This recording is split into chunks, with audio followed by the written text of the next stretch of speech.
membuatku rela hati. Baik, Assalamualaikum warahmatullahi wabarakatuh. Yang saya hormati Prof. Kozin, Prof. Isa, Pak Imam, Pak Wenas, dan Ustazah, Bapak Ibu. Terima kasih kesempatan diberikan ke kami di pagi hari ini, sesuai dengan yang tadi telah disampaikan oleh moderator. Karena memang waktunya sangat singkat, 45 menit, barangkali sesi pagi hari ini hanya akan sedikit menguliti mengenai penggunaan artificial intelligence.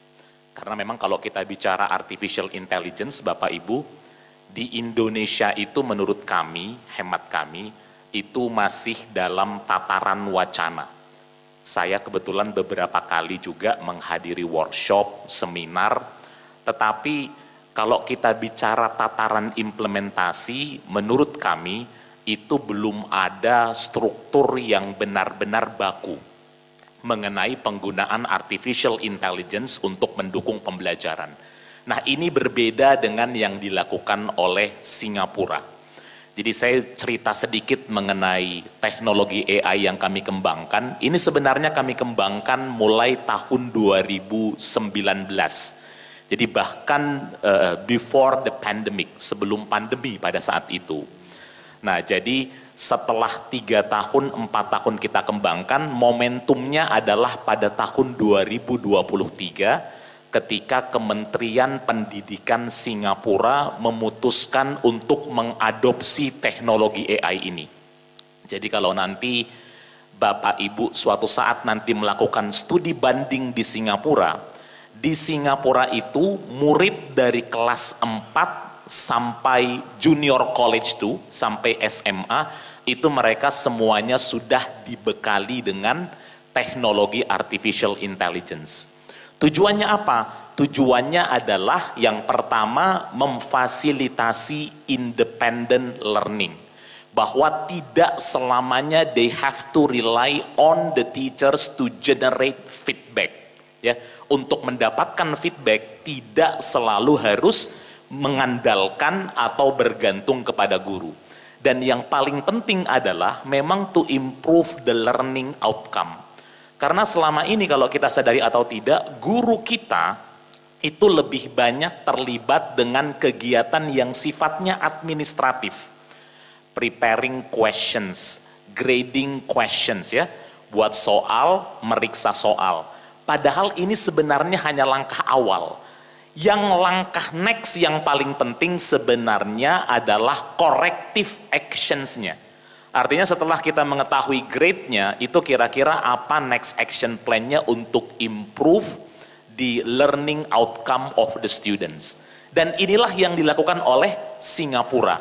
Jadi di Singapura, para guru umumnya mereka sudah dibebaskan dari kegiatan-kegiatan administratif yang berkaitan dengan pengkoreksian dan pembuatan soal. Itu sudah tidak ada lagi. Yang mereka lakukan adalah sebatas melakukan tindakan korektif untuk memastikan learning outcome-nya itu menjadi lebih maksimal. Itu saya cerita sedikit. Nah,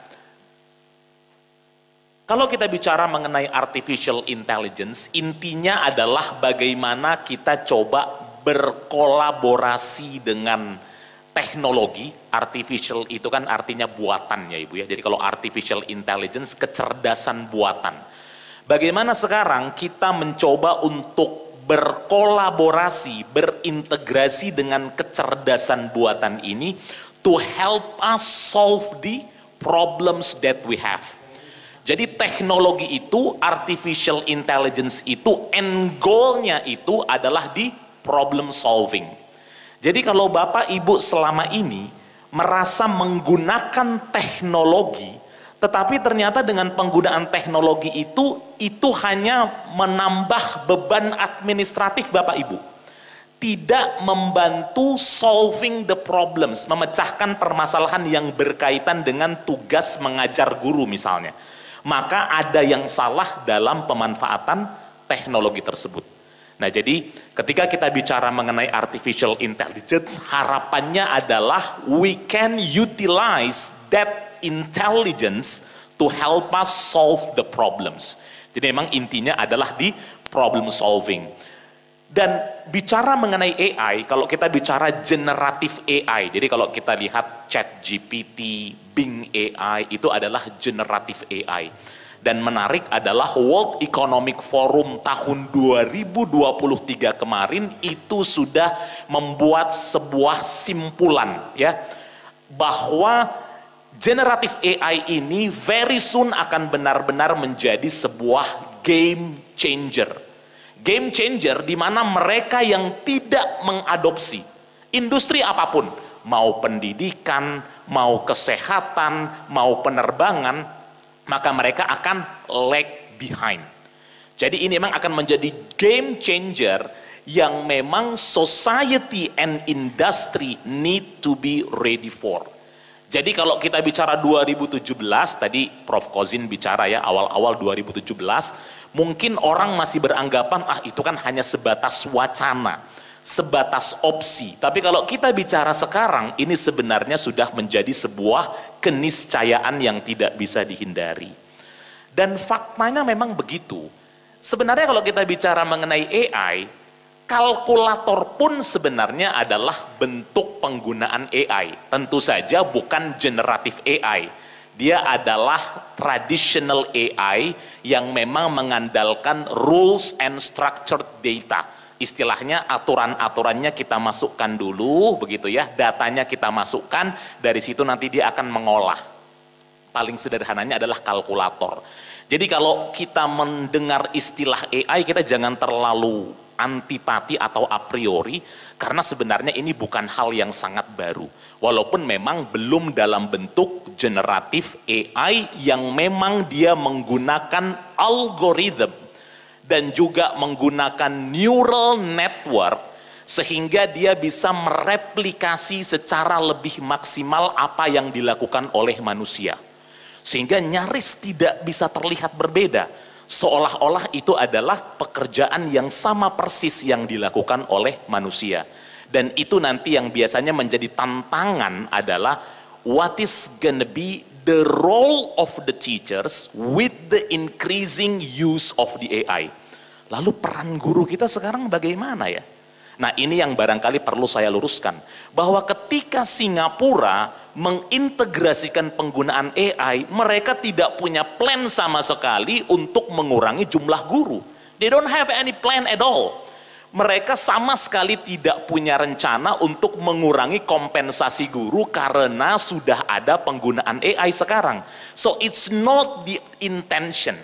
Jadi kadang-kadang kalau di kita biasanya kalau kami ke sekolah, pertanyaan pertama adalah, kalau sekolah sudah menggunakan AI, lalu peran guru saya di mana?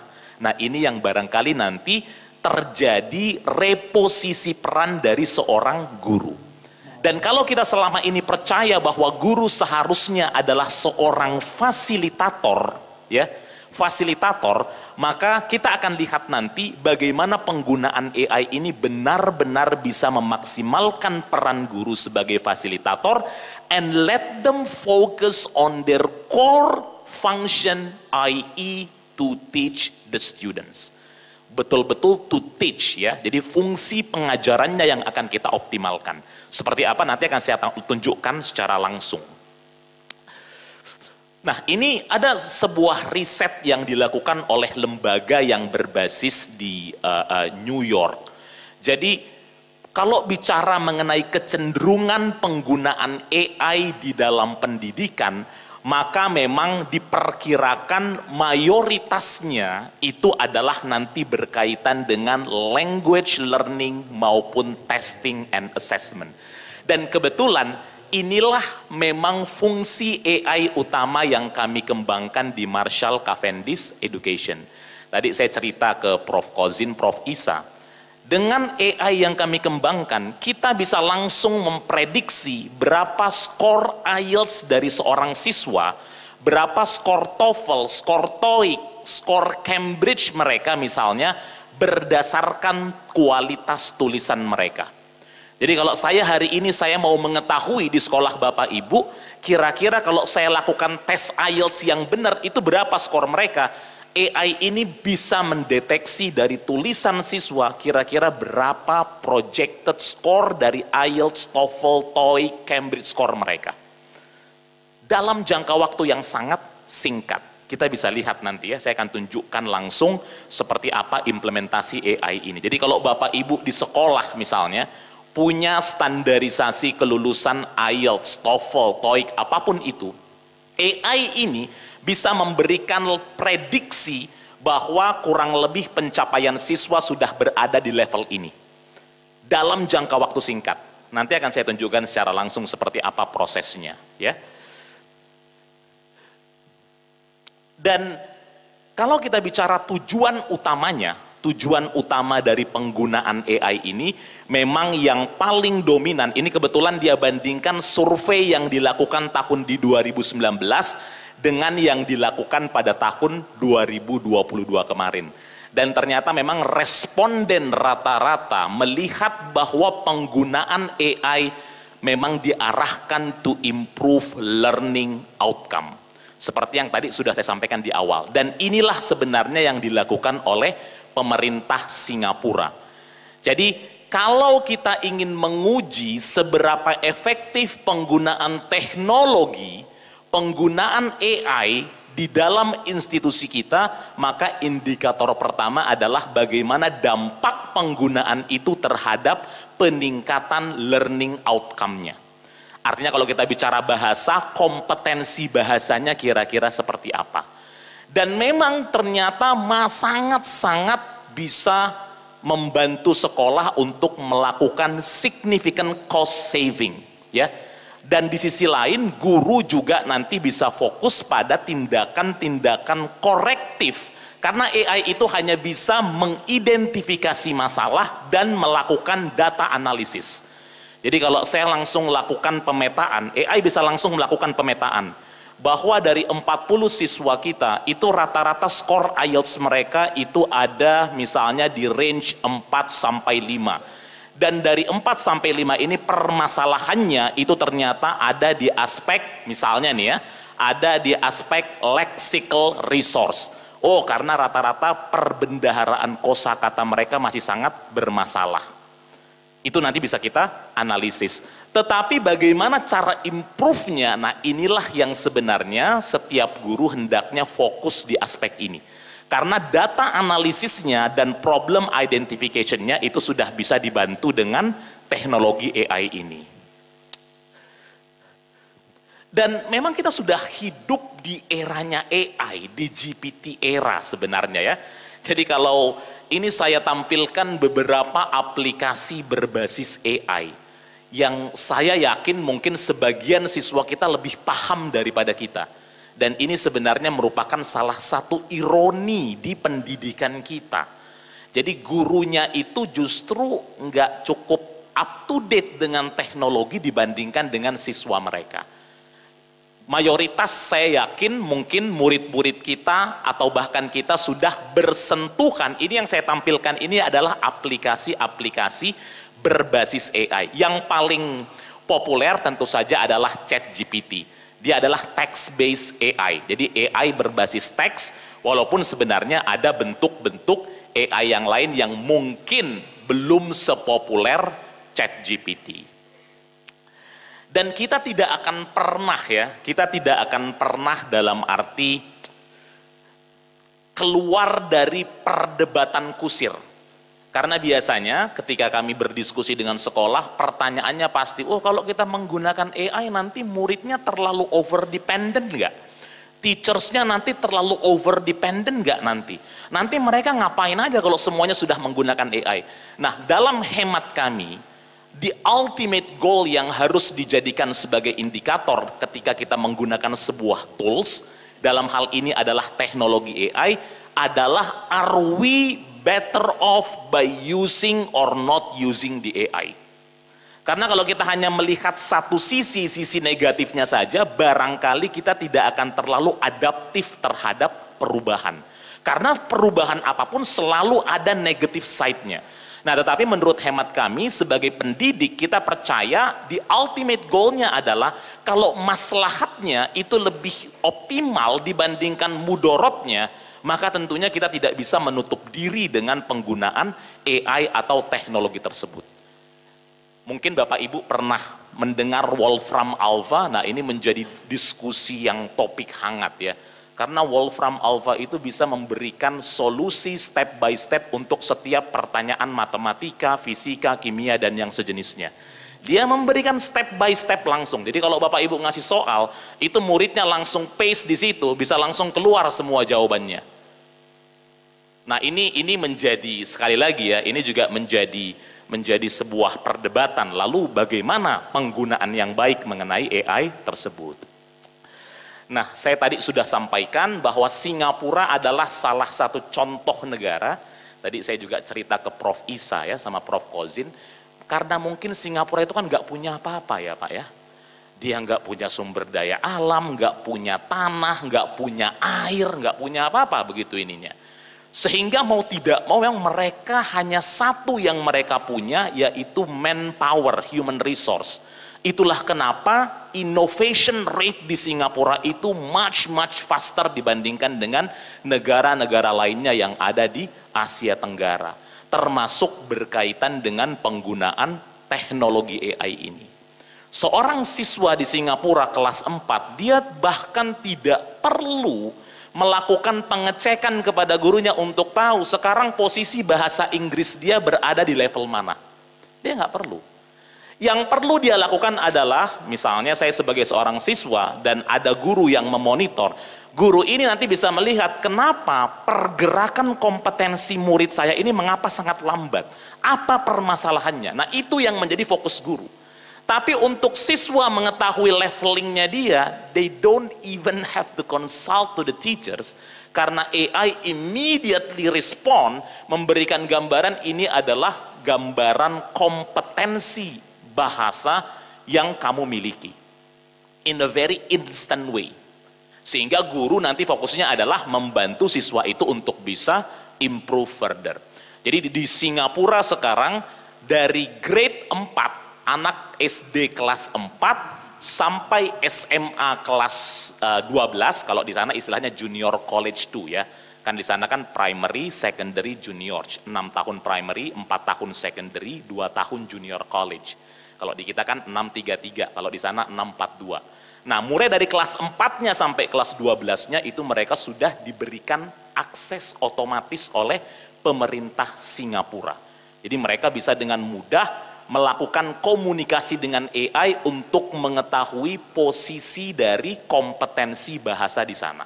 Karena sebenarnya Singapura, meskipun mungkin mereka sudah terbiasa menggunakan bahasa Inggris, by nature mereka bukan negara seperti UK, yang memang bahasa Inggris adalah bahasa native ininya mereka, native language-nya.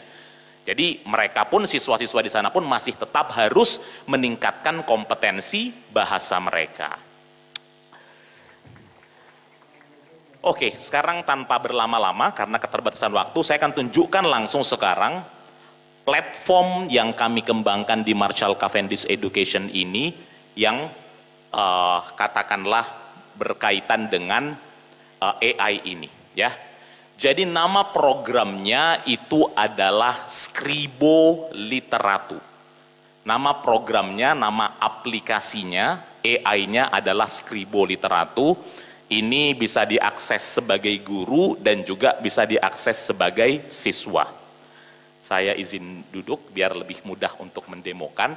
Saya sekarang akan login sebagai seorang guru ya. Saya akan login sebagai seorang guru. Saya sudah punya username dan password, sekarang saya login. Oke.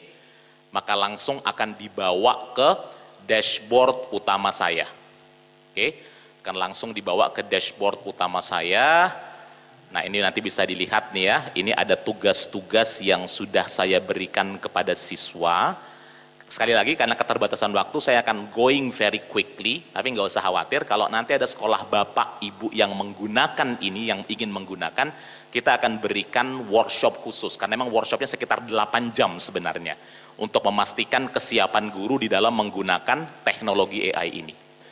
Saya berikan contoh salah satu penggunaannya ya. Saya masuk ke salah satu fiturnya yang kita sebut dengan Presto Learning. Saya klik. Sekarang sudah masuk ke dalam Presto Learning. Anggap saya adalah seorang guru bahasa Inggris. Saya sekarang ingin berkolaborasi dengan AI ini. Ada Scribot AI ini yang warna kuning ya. Ini saya klik sekarang. Nah, di sini nanti bisa dilihat ya, ada beberapa katakanlah kegiatan yang bisa dilakukan dengan bantuan AI. Ya, ini semuanya dengan bantuan AI ya, mau create instant quiz, writing task, instant comprehensive activity, atau kalau mau ada YouTube video, mau dibuatkan pertanyaan-pertanyaan dari YouTube video itu. Nah, katakanlah misalnya ya, saya ingin sebagai guru bahasa Inggris, saya ingin membuat reading text. Ya, saya ingin membuat reading text. Sekarang saya perintahkan AI-nya ya, saya mau buat reading text sekarang. Please help me, saya bilang, please help me to generate, misalnya ya, to generate two paragraph text about maling kundang. Saya minta tolong dibuatkan 2 paragraf teks mengenai maling kundang, tapi kata-katanya sederhana aja. With simple words, at levelnya itu, kalau dalam bahasa Inggris ada istilah CEFR. Kalau Bapak Ibu familiar, jadi CEFR itu ada level A1, A2, B1, B2, C1, C2. Istilahnya mulai dari beginner, elementary, pre-intermediate, intermediate, upper intermediate, advance. Nah, kalau saya mau buat, karena ini mungkin anak SMP kelas 1, taruhlah mungkin levelnya jangan terlalu susah ya. Levelnya mungkin beginner aja. Kalau beginner itu berarti A2. Ya. Kalau beginner A1, beginner itu A1, kalau A2 itu adalah elementary. Jadi saya mau buat di level elementary aja, A2 ya, saya buat ya. Ini kalau guru bahasa Inggris Anda mungkin tahu. Jadi simpel aja, saya bilang, tolong bantu buatkan saya teks bacaan mengenai maling kundang. Kenapa saya pilih maling kundang? Karena di buku teks yang saya pakai, mau buku teksnya Cambridge, buku teks apapun, itu nggak bakalan ada cerita maling kundang. Kan begitu kan ya? Jadi saya mau buat materi sendiri, ini bisa apa aja, terserah kita minta AI-nya apa. Ini contoh saja saya bilang ya, ini mengenai maling kundang. Saya tinggal klik ini, lalu setelah itu, maka nanti akan muncul secara otomatis reading text. Ini 2 paragraf mengenai maling kundang, yang levelnya itu, kata-katanya itu sudah tadi saya perintahkan kata-katanya itu di level A2, di level elementary. Sekarang ini saya copy nih ya, ini ada saya copy. Sekarang saya mau buat kegiatan speaking activity untuk siswa saya. Saya mau buat kegiatan speaking activity, saya create nih ya, saya klik create activity. Saya klik nih, katakanlah misalnya saya minta siswa saya untuk membaca, ini adalah kegiatan reading comprehension. Reading comprehension berkaitan dengan cerita maling kundang. Oke, setelah itu saya klik yang ini assessment, saya klik assessment ini, terus saya klik assessment scripted speaking. Saya klik scripted speaking, skripnya dari mana? Skripnya yang tadi sudah saya dapatkan dari AI. Saya paste di sini. Oke, ini 2 paragrafnya. Nah, kelemahan utama ketika kita memberikan tugas reading atau speaking activity kepada siswa, yang pertama adalah kita nggak tahu siswa itu baca the whole story apa enggak. Kecuali kalau kita minta dia baca satu persatu di depan kelas, kan nggak mungkin, waktunya nggak cukup. Kalaupun dia baca, kita nggak tahu akurasi bacaannya tuh bagus nggak ya, pronunciation-nya. Lancar nggak dia bacanya? Jangan-jangan dia bacanya nggak lancar. Jangan-jangan pronunciation dia nggak bagus. Nah, sekarang kita lihat ketika kita menggunakan tools AI ini. Jadi tadi dengan AI, saya bisa create teksnya 2 paragraf cerita maling kundang di level A2, di level elementary. Dan sekarang kalau saya nanti assign kepada siswa saya mau lihat tampilannya begini. Siswa akan melihat nanti, nah di sini siswa nanti harus merecord suara mereka secara otomatis. Sekarang saya akan record suara saya ya. Maling Kundang is a famous Indonesian folk tale about a young man who becomes a successful sailor. Katakan saya nggak baca the whole story. Guru saya mungkin nggak tahu, tapi kalau AI kan bisa ngerekam. Maka kita lihat Anda lihat di situ? Leveling keseluruhannya dia pre-A1. Oleh AI anak ini dianggap levelnya sangat rendah. A1 itu kan beginner, ini pre-A1. Kenapa? Karena dia nggak baca the whole story.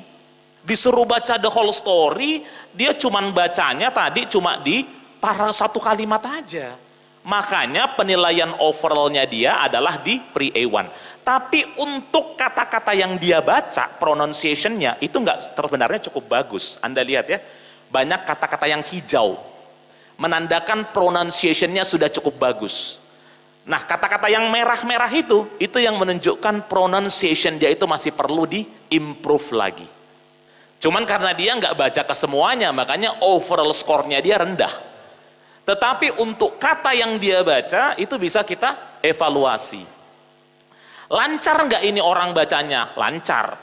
Dia membacanya diperkirakan 130 kata per menit, which is itu sudah cukup tinggi, sudah cukup cepat. Karena biasanya kita kalau dinilai cepat itu adalah dalam 2 detik 1 kata, paling lama. Artinya apa, Bapak Ibu? AI ini bisa memberikan gambaran bagaimana apakah siswa itu melakukan the whole activity, itu yang pertama, dan dia tidak lakukan, makanya overall score dia sangat rendah. Tetapi untuk kata yang dia baca, pronunciation dia cukup bagus levelingnya. Termasuk juga fluensinya. Kata yang dia baca tadi cukup fluent. Sehingga bisa dibayangkan, guru nanti hanya akan fokus melihat bagaimana progres anak saya dari sisi akurasi dan fluensi. Kita mau berikan macam-macam reading text, Anda mau berikan 100 reading text, 200 reading text, it doesn't matter.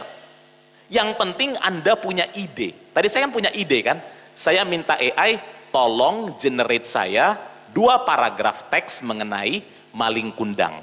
Yang kata-katanya itu kurang lebih di level A2. Nah, ini contoh sederhana bagaimana penggunaan AI berkaitan, ini baru yang berkaitan dengan skill reading ataupun skill speaking. Saya nggak punya waktu untuk menunjukkan semua fitur karena bisa 6 jam nanti. Ya, jadi hanya contoh-contoh sederhana saja. Saya tunjukkan lagi contoh lain. Saya tunjukkan lagi contoh lain bagaimana penggunaan AI ini.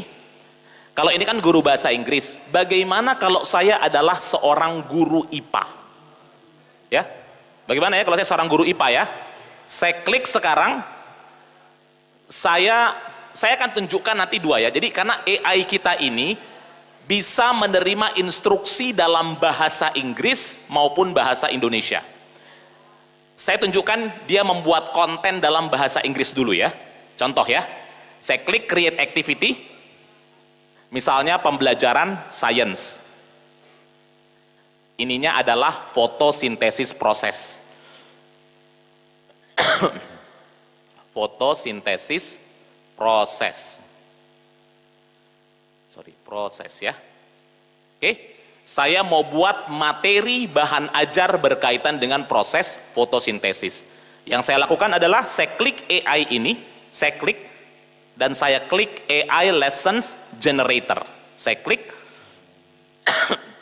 saya perintahkan AI-nya, please help generate content about simple photosynthesis process, about simple photosynthesis process for misalnya grade 7 student. Ini hanya contoh ya, untuk grade 7 students. Jadi saya minta dibantu dibuatkan, saya hanya berikan perintah aja, tolong buatkan saya konten mengenai proses fotosintesis untuk ya grade kelas 7 ya. Oke, sudah? Saya tolong buatkan saya 3 slide ya, slide-nya 3, ini untuk grade 7, dan tolong saya dibuatkan juga pertanyaan untuk menguji pemahaman siswa saya terhadap materi yang akan saya share. Misalnya saya minta pertanyaannya pilihan ganda aja, walaupun bisa dalam bentuk short answer bisa juga, tapi ini hanya contoh. Oke, saya sudah berikan instruksi, saya tinggal klik submit. Kita lihat. Setelah itu AI ini akan bekerja dan dalam waktu singkat dia akan menghasilkan konten.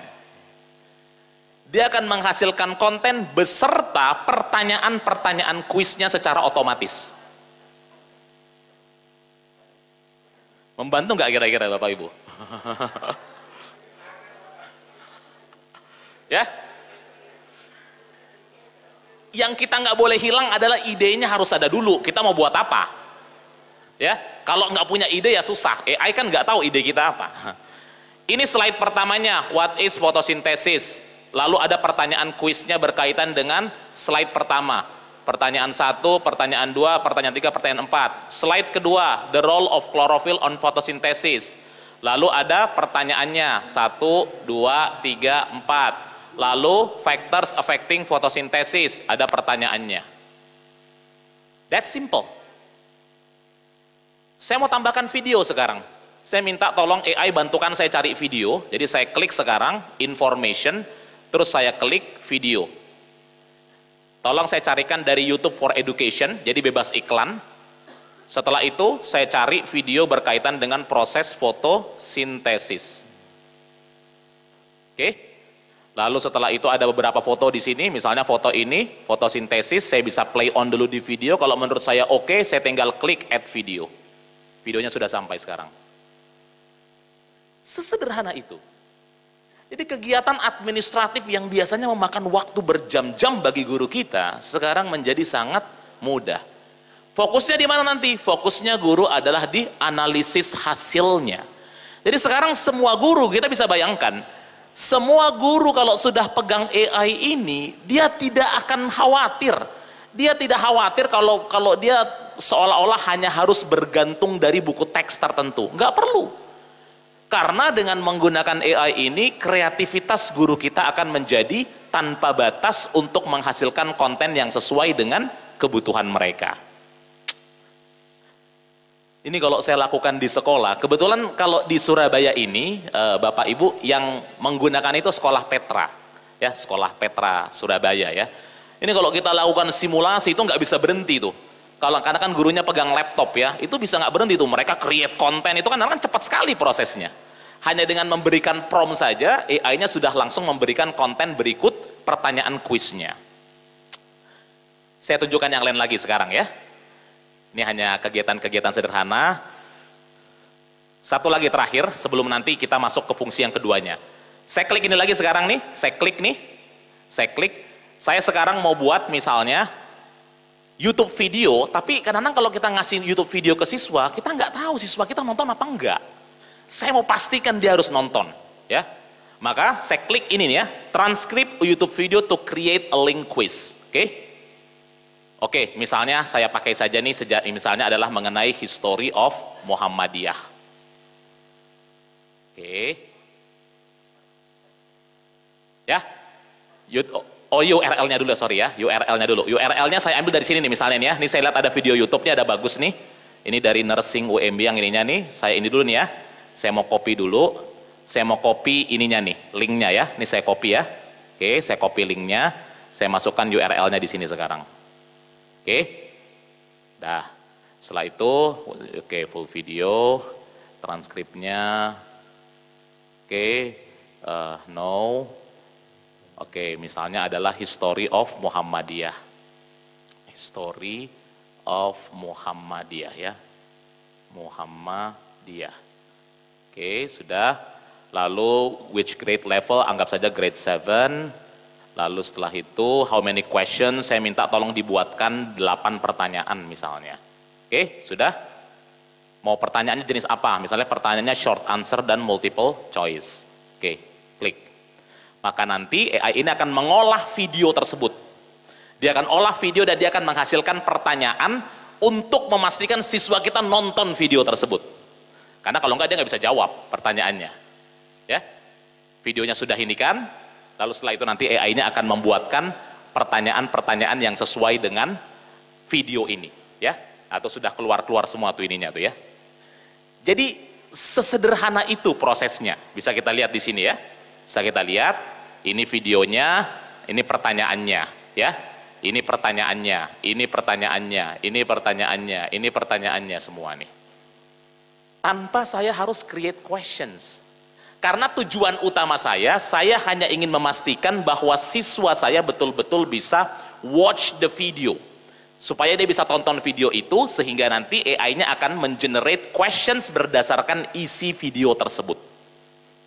Nah, ini hanya sekedar contoh sederhana ya. Oke, saya sekarang akan masuk kepada fitur kedua ya. Nah, nanti semua konten-konten itu akan muncul di sini nih ya, semua konten-konten ini. Sekarang saya akan masuk muncul kedua, ini yang lebih fungsi utama yang digunakan oleh sekolah-sekolah di Singapura ya. Fungsi utama, yaitu yang berkaitan dengan penguatan academic writing skill. Jadi berkaitan dengan penguatan academic writing skill dari siswa kita. Oke, kita coba lihat ininya sekarang berkaitan dengan fungsi ini. Nanti tolong, oke, kita create activity ya. Sekarang anggap saja sekarang kita ingin melakukan pengujian terhadap berapa proyeksi skor IELTS dari siswa saya berdasarkan tulisan mereka. Sehingga saya akan minta siswa saya untuk membuat, katakanlah tulisan, untuk nanti kita nilai berapa proyeksi IELTS mereka, atau TOEFL mereka. Saya klik activity ini, lalu setelah itu, saya klik create and assign from scratch. Misalnya ya, saya mau minta siswa saya menulis mengenai sejarah Muhammadiyah. Misalnya, history of Muhammadiyah. Oke, ini adalah tulisannya. Tapi kan perlu diberikan instruksi kan, supaya siswa kita tahu kira-kira apa yang harus ditulis berkaitan dengan sejarah Muhammadiyah ini. Maka saya minta bantuan AI, saya sebagai guru minta bantuan AI untuk create instruction-nya. Saya klik ini, lalu setelah itu topiknya ini, misalnya subjeknya, anggap saja subjek bahasa Inggris. Untuk grade 7. Saya minta siswa saya writing style-nya adalah informatif ya. Ya sebenarnya bisa macam-macam, mau informatif, imajinatif, tapi anggap saja informatif yang harus dia tulis. Terus kita klik go di sini.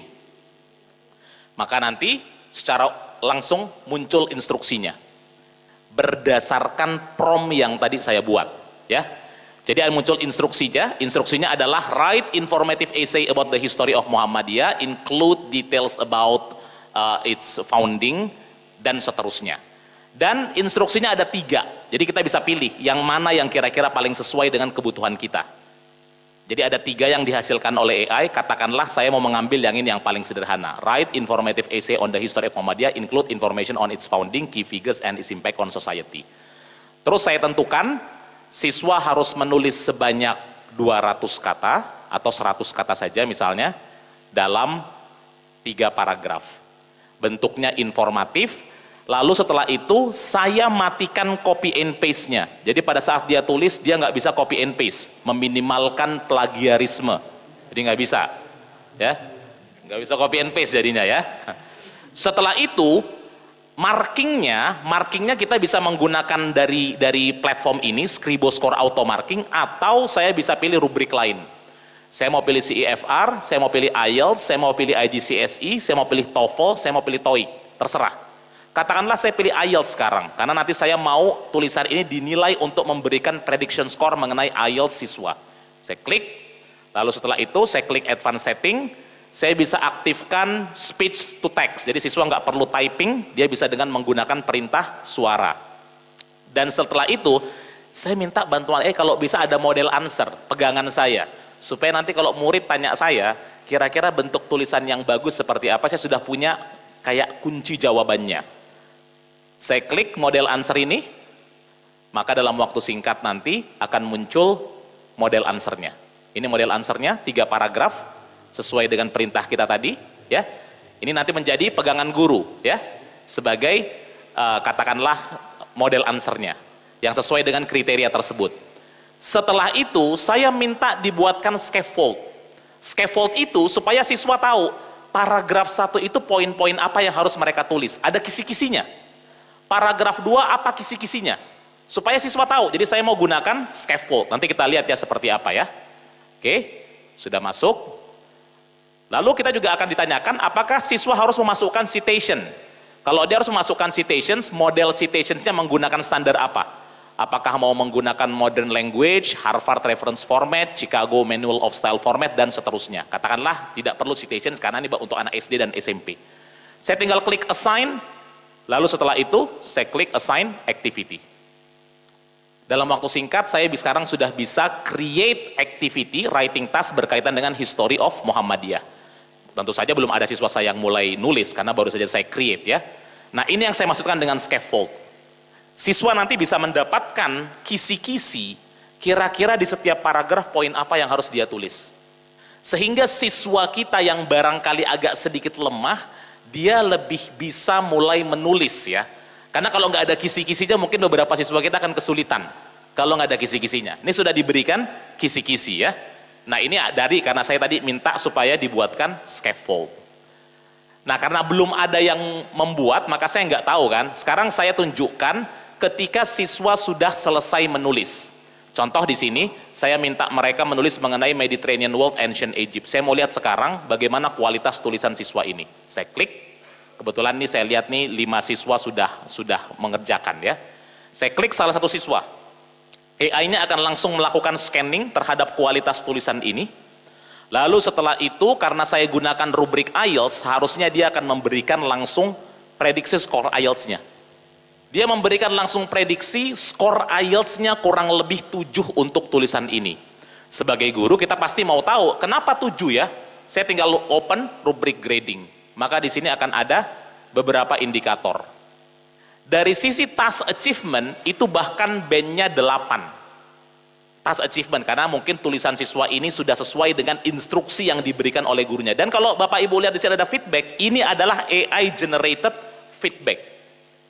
Task achievement bandnya 8, you have covered all the requirements of the task appropriately and in detail.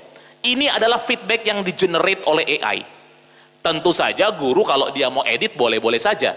Tapi paling tidak AI sudah langsung memberikan seperti analisisnya, data analisisnya. Ini dari sisi indikator task achievement.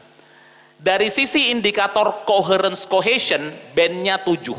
Dan ini juga ada feedbacknya. Your response is logically organized and there is a clear progression throughout. However, there are a few figures in coherence and cohesion. Jadi dijelaskan. Jadi ini adalah generated feedback AI yang memang secara spesifik berkaitan dengan tulisan siswa ini. Indikator berikutnya, lexical resource diberikan di sini, bandnya 6. Nah, kalau saya sebagai seorang guru, maka saya sekarang sudah tahu nih, kalau saya mau siswa saya improve IELTS score-nya, harus saya fokuskan dari pembenahan lexical resource. Ini berkaitan dengan perbendaharaan kosakata. Jadi saya sudah tahu. Karena AI sudah membantu mengidentifikasi ini permasalahannya ternyata. Karena lexical resource-nya bandnya 6. Ya, kalau kita lihat. Lalu yang terakhir berkaitan dengan grammatical range and accuracy. Itu bandnya 7. Jadi ini adalah berdasarkan beberapa kriteria yang digunakan untuk menilai skor IELTS. Saya bisa tahu di mana kelemahan siswa saya. Kalau saya mau lebih detail, saya masuk ke ini nih, Scribo AI Feedback. Saya klik summary-nya dulu. Saya klik summary. Di sini nanti akan dikasih lihat ya, apakah siswa ini word count-nya sudah sesuai atau belum. Disuruh nulis 300, dia nulisnya 300, apa 200, apa 350, kelihatan semuanya. Paragraf targetnya sudah sesuai enggak? Disuruh tulis 3 paragraf, dia benar-benar 3 paragraf atau tidak. Nah ini yang menarik, language convention. Oh, we have found some grammar errors. Kalau kita mau tahu apa grammar errors-nya, saya tinggal klik grammar ini, maka akan muncul beberapa error yang berkaitan dengan grammar. Kenapa highly ini salah? Oh, seharusnya lebih tepat menggunakan kata strongly, bukan highly. Kenapa ini salah nih? Oh, seharusnya ada koma setelah apostrofi. Karena setelah apostrofi itu harus ada koma. Kenapa ini salah nih? Oh, ini harusnya dalam simple past believe, pakai D. Bukan cuman believe. Ini kenapa gods kok salah? Tulisannya bener nih, gods nih. Nggak ada yang salah. Oh, harusnya small letters, bukan capital letters. Harus huruf kecil. Ini apalagi salahnya nih 72 day long nih. Coba saya klik. Oh, harus ada hyphennya, stripnya. Penggunaan 72 day long. Sedetail itu yang diberikan.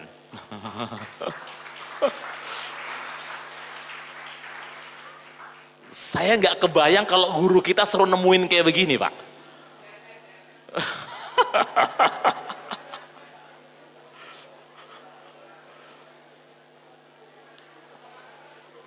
Saya sekarang mau lebih spesifik. Saya mau tahu sekarang kosakata siswa ini itu di level mana kosakatanya. Maka saya klik improve vocabulary. Saya klik, nah muncul tuh. Bapak Ibu tuh lihat ya, ada 6 bar ya. Itu CEFR level. A1, A2, B1, B2, C1, C2. Jadi murid ini sudah mayoritas menggunakan kosakata di level B2, di level intermediate. Nah sekarang tinggal kita bandingkan, kalau dia seharusnya di level pre-intermediate, ternyata kosakata dia di level intermediate, udah bagus nih siswa, udah lebih advance. Tapi kalau ternyata di bawah itu, nah berarti ada PR nih dari sisi perbendaharaan kosakata. Ini masih banyak nih sebenarnya Bapak Ibu ya, tapi kan waktunya nggak memungkinkan nih. Nah sekarang saya mau tunjukkan kalau dari tulisan ini kita sebagai guru ingin memberikan advice kepada siswa. Apa advice yang harus saya berikan? Maka saya klik writing profile ini. Saya klik, maka akan muncul di situ. General assessment mengenai tulisan ini seperti apa. Lalu kalau kita mau helping them to improve, apa kira-kira possible improvementnya? Langkah-langkahnya. Sehingga guru tahu kalau dia nih mau lebih bagus, oh ini yang harus barangkali difokuskan ke siswa tersebut. Jadi memang betul-betul langsung ditunjukkan. Dan dari dari tulisan ini saya mau tunjukkan lagi dari tulisan ini ya, dari tulisan yang tadi, ini bisa kita convert menjadi audiobook. Ini saya mau convert jadi audiobook nih ya, saya convert jadi audiobook, ini saya klik yang gambar ini nih, kayak headphone ini. Saya convert, saya klik, lalu setelah itu, ini bisa menjadi kegiatan listening. Semoga suaranya keluar nih. Oh sebentar, suaranya belum keluar. Oh enggak. Enggak terlalu kedengeran ya?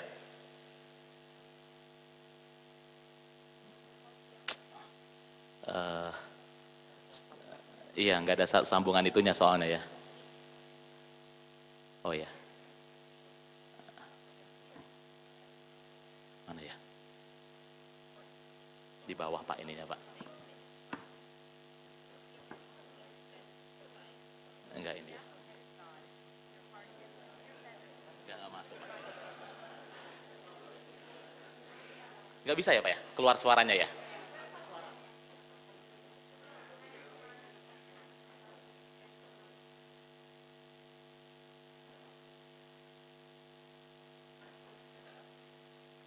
Bisa Pak? Sudah nyala? Belum.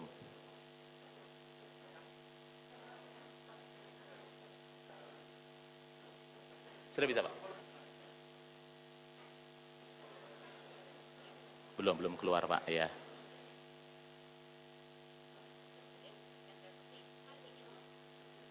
Nah, nggak keluar dia.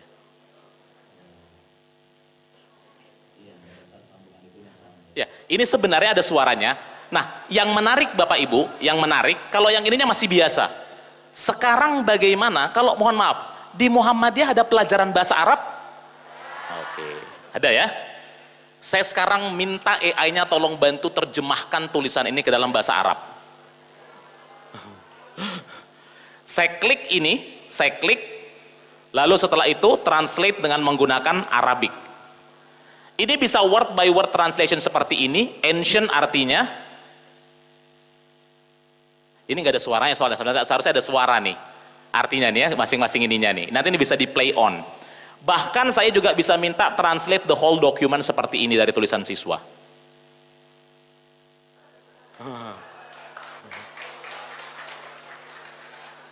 Dan dia nanti bisa melakukan kegiatan listening juga, otomatis. Dalam bahasa Arab. Dan bukan hanya bahasa Arab, semua bahasa sebenarnya. Mau bahasa Mandarin, mau bahasa Indonesia, semuanya bisa. Jawa nggak bisa Pak. Jawa nggak bisa ya. Suryani nggak bisa Pak ya.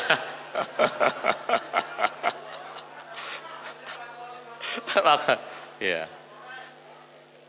Jadi Bapak Ibu bisa bayangkan, dari tulisan siswa bisa menjadi kegiatan listening dalam bahasa Inggris dan bisa diterjemahkan ke dalam bahasa bahasa-bahasa utama di dunia, termasuk bahasa Arab.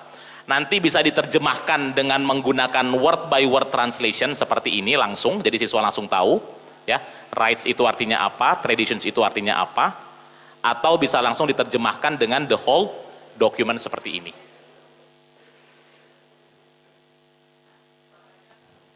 Nggak muncul harokatnya Pak? Iya. Nah, yang tadi kita lakukan adalah melakukan pengecekan secara bahasa. Tapi kadang-kadang ada guru yang tanya, Pak, ini kan bisa aja tulisan siswa grammarnya bagus, tapi mungkin ada data yang salah, ada fakta yang salah dituliskan di sini. Maka AI ini juga bisa membantu melakukan pengecekan fakta terhadap tulisan ini. Nah, saya klik AI ini, ya, saya klik, lalu setelah itu saya minta AI ini, saya tanya nih ya, AI-nya, are there any inaccurate information? Saya mau tanya nih, ada informasi yang nggak akurat nggak dari tulisan ini? Ini karena sejarah nih banyak banget nih. Coba kita klik, jangan-jangan ada lagi. Saya tanyakan kepada AI-nya, maka AI-nya akan memberikan beberapa masukan. Kemungkinan besar ada beberapa inaccuracy dalam tulisan ini. Jadi guru kan enak kan? Dia bisa melakukan pengecekan secara bahasanya seperti apa, dan juga barangkali bisa melakukan pengecekan secara faktanya. Sehingga ini bisa menjadi dasar bagi guru untuk melakukan komunikasi lebih lanjut dengan siswa mereka. Ini kamu sumbernya dari mana nih? Yang saya pahami adalah seperti ini. Jadi AI-nya bisa memberikan gambaran. Nah, tapi kan murid kita sekarang udah pada pintar-pintar. Bagaimana kita tahu bahwa tulisan ini jangan-jangan siswa cuma minta ChatGPT untuk buatin tulisan? Itu memungkinkan kan ya, Bapak Ibu ya? Saya tunjukkan contohnya. Ini ada tulisan siswa yang berkaitan dengan media influence on bullying perception, ya. AI-nya melakukan checking, skornya bagus. Nah, sekarang saya masuk ke tahapan terakhir, yaitu GPT detection. Saya klik, diprediksi tulisan ini adalah dihasilkan oleh AI. Dengan tingkat kemiripannya terlihat. Paragraf 1, tingkat kemiripannya 82% dengan tulisan yang dihasilkan oleh AI. Jadi kalau murid Anda nanti tulisannya bagus, dia menggunakan ChatGPT atau BART, bisa terdeteksi, nggak usah khawatir.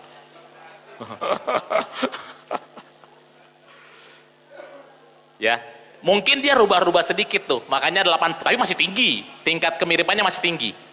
82% tingkat kemiripannya. Jadi bisa dianalisis di setiap paragraf bagaimana tingkat kemiripan tulisan itu dengan tulisan yang dibuat oleh ChatGPT. Ketahuan Pak Imam ya ininya ya. Terakhir, saya juga mau tunjukkan bahwa AI ini juga bisa membaca tulisan tangan.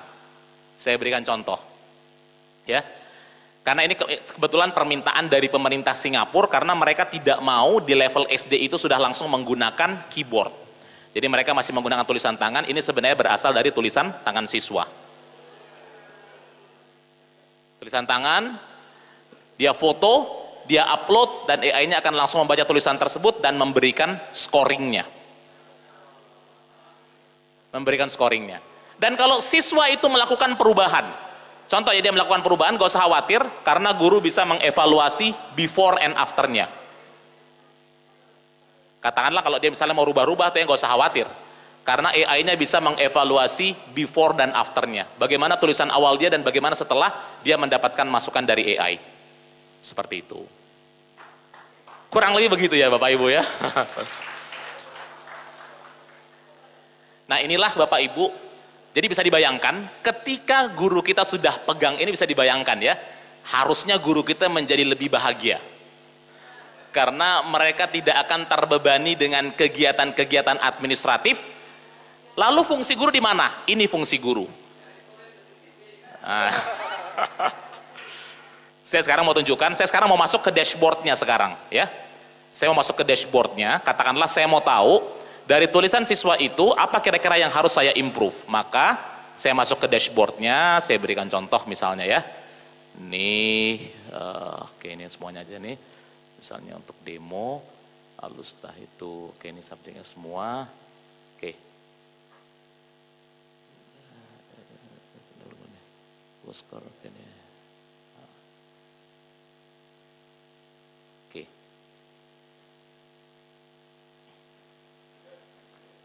Bisa dilihat ya?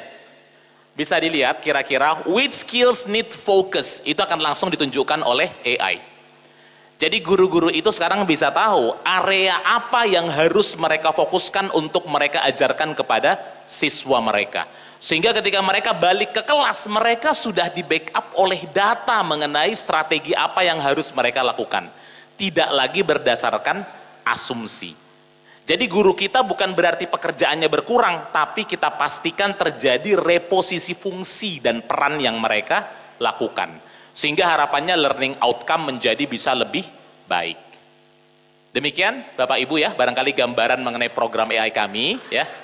Jangan khawatir, ini bukan pelatihan, bukan workshop. Kalau pelatihan itu butuh 6 jam Pak, 6 jam sampai 8 jam biasanya. Jadi guru kita langsung melakukan simulasi.